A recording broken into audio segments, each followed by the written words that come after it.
প্রতিদিন কি ভিডিও বানাবো, নতুন নতুন এত কন্টেন্ট কোথা থেকে পাই। তো আজকে সেই বিষয়গুলো নিয়েই আমি আপনাদের সাথে আলোচনা করব।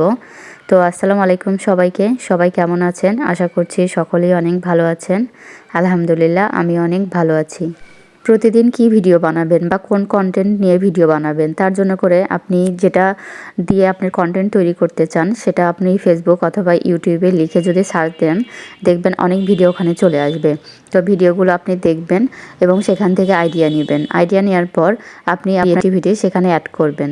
তো প্রথম অবস্থায় যারা অনলাইন প্ল্যাটফর্মে কাজ করে, তো তাদের কিন্তু কম বেশি অনেক প্রবলেমই ফেস করতে হয়। প্রথম অবস্থায় কিন্তু আপনার কাছে এই সব বিষয়গুলোই অনেক কঠিন মনে হবে। যত দিন যাবে আপনার ক্রিয়েটিভিটি কিন্তু তত বাড়বে।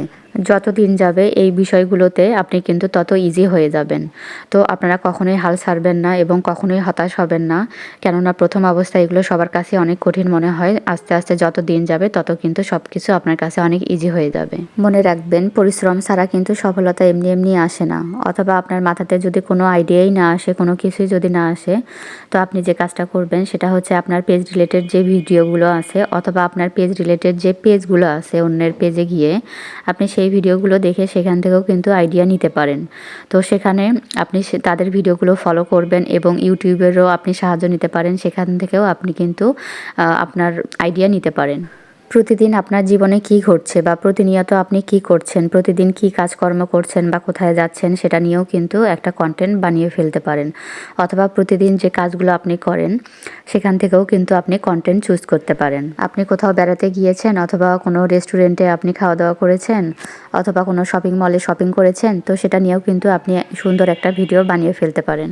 এই বিষয়গুলো নিয়ে আপনি একটা ভিডিও বানিয়ে যখন নিজের মতো করে প্রেজেন্টেশন দিবেন, তখন দেখবেন আপনার কন্টেন্টের আর অভাব হবে না। অথবা আপনার পেজের ক্যাটাগরি অনুযায়ী যে ক্যাটাগরির পেজগুলো আছে আপনি কিন্তু সেই ভিডিওগুলো দেখেও আপনি আইডিয়া নিতে পারেন। আপনি রান্না বান্না ভালো পারেন অথবা আপনার রান্নার কোনো পেজ আছে অথবা ইউটিউব চ্যানেল আছে, তাহলে সেই ক্যাটাগরি অনুযায়ী ফেসবুক অথবা ইউটিউবে গিয়ে যদি আপনি সার্চ দেন, দেখবেন অসংখ্য রান্নার ভিডিও আপনি পেয়ে যাবেন এবং সেখান থেকেই আপনি আপনার আইডিয়া নিতে পারেন। তো আমি বলবো না যে আপনি কারো ভিডিও কপি করেন অথবা তার কথাগুলো হুবহু আপনি কপি করেন। তো আপনি যখন কোনো ভিডিও দেখবেন যে আপনার নিজস্ব ক্রিয়েটিভিটি এমনি সেখানে প্রকাশ পাবে এবং আপনি আপনার মতো করে প্রেজেন্টেশন দিবেন। প্রথম অবস্থায় যারা পেজ খুলেছেন তারা তাদের পেজ এবং পেজটি যে আইডি দিয়ে খুলেছেন তার সবগুলো সেটিংস ঠিকঠাক করে নেবেন। অর্থাৎ লোকেশন, পেজের নাম, পেজের কাভার ফটো, লোগো, আরও যে যে জিনিসগুলো ওখানে লাগে সেগুলো আপনারা সবগুলো ওখানে সেট আপ করে নেবেন। আপনারা প্রথম অবস্থায় বেশি বেশি করে রিল আপলোড দেওয়ার চেষ্টা করবেন, কেননা রিলে কিন্তু অনেক বেশি রিচ পাওয়া যায়। আপনি অন্যের ভিডিও দেখবেন এবং সেখান থেকে আইডিয়া নেবেন এবং নিজস্ব ক্রিয়েটিভিটি সেখানে অ্যাড করবেন এবং নিজের মতো করে প্রেজেন্টেশন দিবেন। তো আশা করছি আমার এই ভিডিওটি আপনাদের কাছে একটু হলেও ভালো লেগেছে। আজকের মতো এখানেই বিদায় নিয়ে নিচ্ছি। সবাই ভালো থাকবেন, সুস্থ থাকবেন। আল্লাহ হাফেজ। আসসালামু আলাইকুম।